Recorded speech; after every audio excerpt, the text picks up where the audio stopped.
Assalamualaikum warahmatullahi wabarakatuh. Shalom, selamat pagi. Om Swastiastu, Namo Buddhaya, salam kebajikan. Saya ucapkan buat seluruh ibu-ibu Dharma Wanita Protektor Sorong.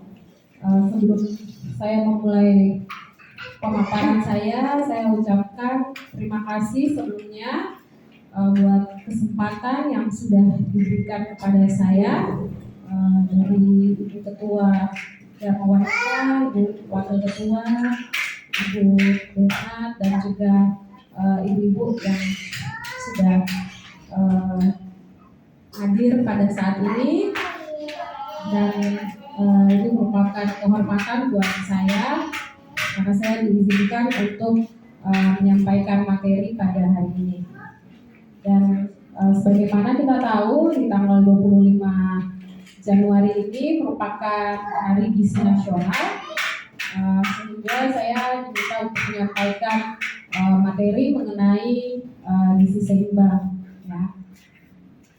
Nah, walaupun materi tentang gizi ini sebenarnya mau dikatakan mudah, mau dikatakan susah juga dia. Tetapi saya percaya ibu-ibu juga sebenarnya sudah pengetahuan tentang gizi itu sebenarnya sudah banyak ya, apalagi ibu-ibu ini mengurus makanan ya, selalu berhubungan dengan makanan. Jadi kalau berbicara tentang gizi itu pasti berkaitan dengan makanan. Nah, kita semua manusia pasti perlu makan ya. Yang ibu-ibu tahu kita makan itu gunanya untuk apa ibu-ibu? Ya, hidup ya, untuk kenyang ya, melanjutkan kehidupan ya. Kalau kita makan kita akan mati.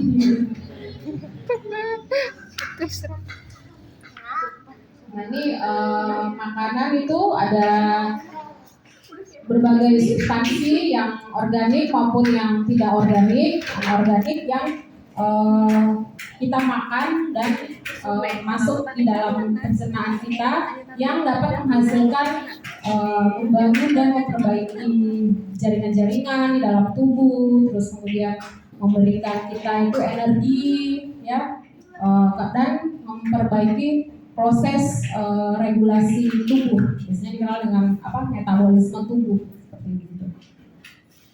Nah ini untuk pengertian dari gizi seimbang itu sendiri, yaitu keseimbangan dari zat-zat penting yang ada di dalam makanan itu, makanan yang kita konsumsi, makanan atau minuman yang kita konsumsi dalam kehidupan sehari-hari, dan mengandung zat-zat gizi di dalamnya, sehingga zat-zat gizi itu disesuaikan dengan jenis dan jumlah sesuai dengan kebutuhan kita masing-masing.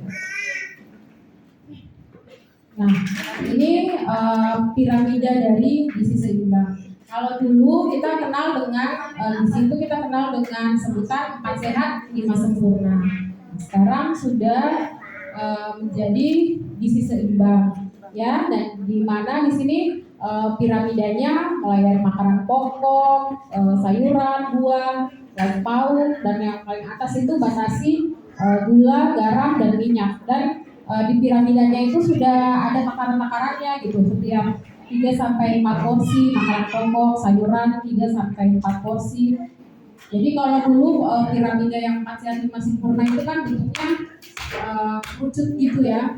Nah, dan itu tidak ada takaran-takarannya kayak begini, dan itu hanya betul-betul fungsinya hanya untuk memperlihatkan susunan karbohidrat, vitamin, itu saja. Nah kalau yang gizi seimbang dia sudah disertai dengan ada memantau berat badan, ada aktivitas fisik, dan juga menjaga kebersihan. Karena prinsip dari gizi seimbang itu ada 4 pilarnya.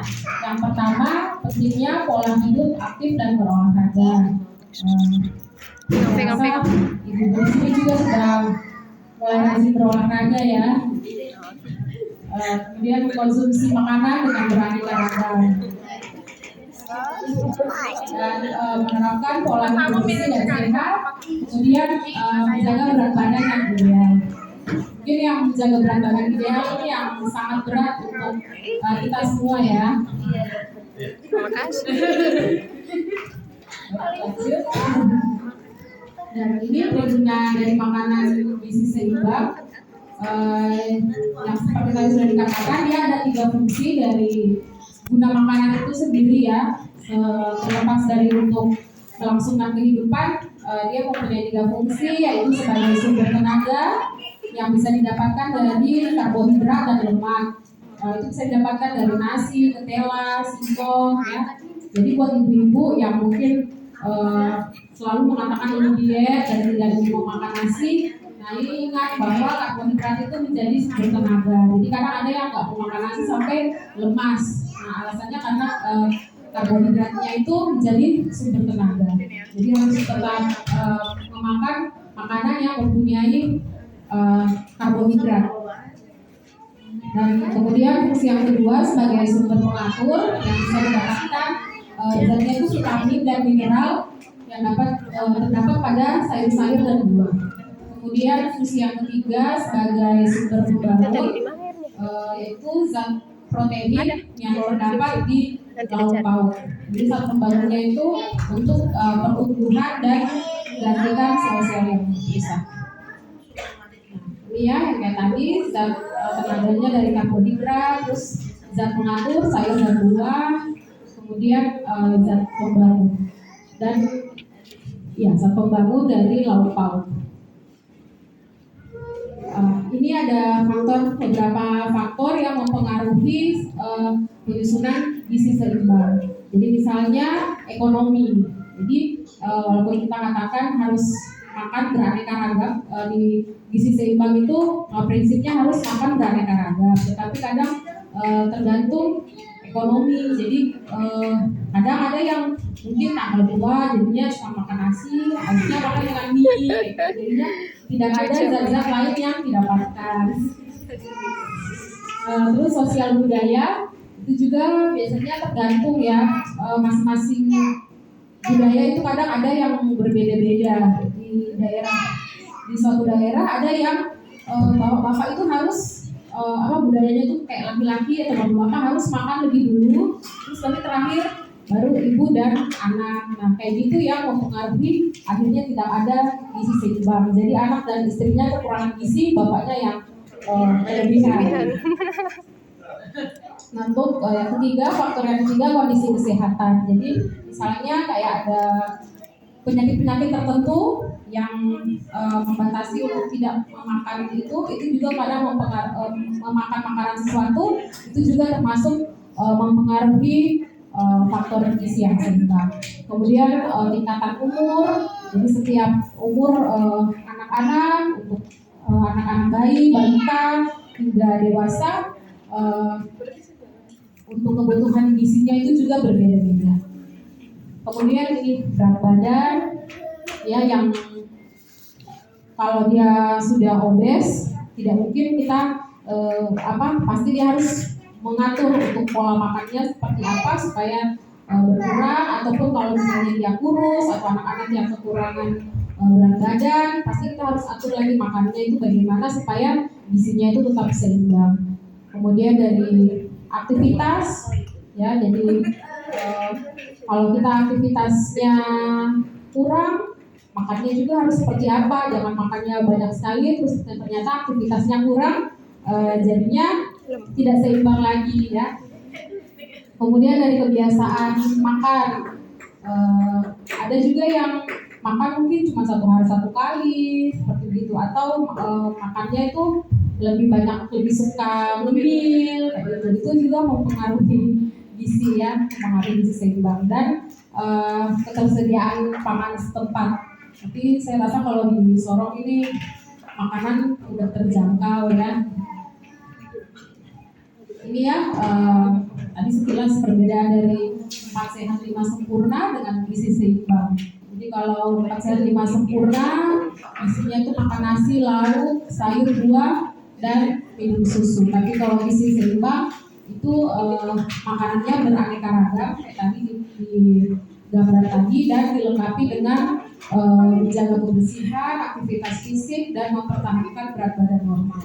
Kemudian yang kedua, kalau 4 sehat 5 sempurna itu dia tidak punya tidak termasuk jumlah yang harus dimakan dalam sehari. Kalau tadi kan kayak makanan karbohidrat 3 sampai 4 porsi ya kayak gitu. Kalau di sisa kalau di 4 sehat 5 sempurna tidak ada. Kalau di 4 sehat 5 sempurna itu susunya dianggap sendiri. Dia dikerucut gambar sendiri lagi karena dia dianggap menjadi penyempurna. Tetapi kalau di gizi seimbang, susu itu sudah masuk di dalam kelompok kaum PAUD dan tidak ada makanan yang menjadi penyempurna. Ya, karena tidak ada katanya di keterangannya itu tidak ada satupun jenis makanan yang sempurna. Jadi susu itu sudah masuk di dalam aneka ragam makanan itu. Kemudian yang perbedaan yang keempat, tidak menggambarkan di 4 sehat 5 sempurna itu tidak digambarkan perlunya minum air putih yang aman dan bersih, sedangkan di gizi seimbang perlu minum air putih yang aman dan bersih. Ya, ini manfaat pemenuhan gizi seimbang mulai dari masa kehamilan ya. Pada masa kehamilan memang diperlukan gizi ya untuk perkembangan janin, apalagi di trimester awal. Padahal di trimester awal itu kadang yang ibu-ibu yang idamnya berat itu kan tidak mau makan ya. Padahal di trimester awal itulah pembentukan satu inti nih bisa ibu bayi yang betul-betul harus memerlukan gizi. Kemudian untuk usia bayi ya dengan gizi yang seimbang maka akan terbentuk anak yang sehat, pertumbuhan yang fisik dan diingatkan untuk ASI itu sampai 6 bulan. ASI eksklusif, kemudian setelah 6 bulan mulai diberikan makanan pendamping ASI. Kemudian untuk usia 1 sampai 3 tahun manfaatnya anak itu sudah mulai harus dikenalkan dengan makanan keluarga untuk mencegah kelainan dan keterlambatan pertumbuhan dan perkembangan otak. Jadi kalau misalnya ada anak-anak yang pertumbuhan dan perkembangannya terlambat, itu juga kadang harus kita harus lihat ini gizinya bagaimana. Itulah pentingnya anak-anak dibawa ke posyandu setiap bulan ataupun diperiksakan ke dokter anak. Kemudian anak usia prasekolah dan sekolah, kebutuhan gizinya juga sangat diperlukan untuk konsentrasi belajar, beraktivitas, bersosialisasi dan kesempurnaan fisik. Untuk usia remaja ini juga dibutuhkan pemenuhan gizi yang optimal agar dapat mencapai kematangan fungsi seksual dan tercapainya bentuk dewasa. Apalagi kita tahu di usia remaja itu kan mulai peralihan, jadi anak-anak itu biasanya sudah mulai, kalau yang perempuan sudah mulai menstruasi, ya itu di situ diperlukan biasanya untuk sosialisasi vitamin zat besi, penambahan zat besi untuk anak-anak. Karena biasanya di usia begitu anak-anak sudah mulai labil, karena mereka tuh makannya sudah mulai teratur ya. Jadi diperlukan gizi yang seimbang juga pada usia remaja. Untuk usia dewasa, gizi yang optimal dan seimbang diperlukan untuk mencapai kematangan fisik, psikomotorik, mental, spiritual, dan sosial. Jadi kalau misalnya memang ada yang terganggu ya dari segi fisik, motorik, mental, spiritual, berarti jangan sampai dia kekurangan gizi ya untuk orang dewasa. Jadi kita harus survei juga ya, ternyata gizinya ini sangat penting. Oke, lanjut. Nah ini caranya untuk mencapai gizi seimbang. Nah ini ada neracanya. Jadi makanan yang kita makan itu kan mengandung zat-zat gizi itu harus sesuai dengan yang diperlukan tubuh ya. Jadi tidak boleh kurang dan tidak boleh kelebihan. Jadi harus sesuai, dan itu yang memang kalau dibilang ya susah gitu untuk mengatur itu, karena sebelum kita harus mengatur itu kita harus tahu sebenarnya kita punya keperluan tubuh itu seberapa banyak, dan Memang saya nggak masukkan di dalam sini karena kalau mau membahas itu kan memang sangat panjang ya ibu-ibu, karena itu harus berdasarkan berat badan, tinggi badan, jadi eh, sangat berat. Ya ini ada 13 dalam gizi seimbang itu ada 13 pesan umumnya yang disampaikan dari pedoman umum gizi seimbang. Yang pertama itu makan beraneka ragam makanan, terus makan makanan untuk memenuhi kecukupan energi, terus makanlah makanan sumber karbohidrat setengah dari kebutuhan energi. Jadi ini artinya sih karbohidratnya itu jangan lebih banyak daripada dan setengah dari kebutuhan energi. Jadi jangan sampai berlebihan gitu untuk sumber karbohidratnya. Kemudian batasi konsumsi lemak dan minyak sampai 1/4 dari kebutuhan energi. Kemudian gunakan garam beriodium setiap kali memasak. Kemudian makanlah makanan yang mengandung sumber zat besi. Kemudian memberikan ASI pada bayi. Maaf ini salah ini sampai 6 bulan ya, dan tambahkan ASI sesudahnya. Kemudian membiasakan makan pagi atau sarapan, kemudian minum air bersih yang aman dan cukup jumlahnya, kemudian lakukan aktivitas fisik secara teratur. Kemudian 11, hindari minuman yang beralkohol, kemudian makan makanan yang aman bagi kesehatan. Dan yang 13, untuk makan makanan yang dikemas, sebaiknya biasanya untuk membaca label, jangan sampai mungkin sudah luar kita ya. Terima kasih, mungkin itu sekilas penyampaian dari saya. Saya kembali ke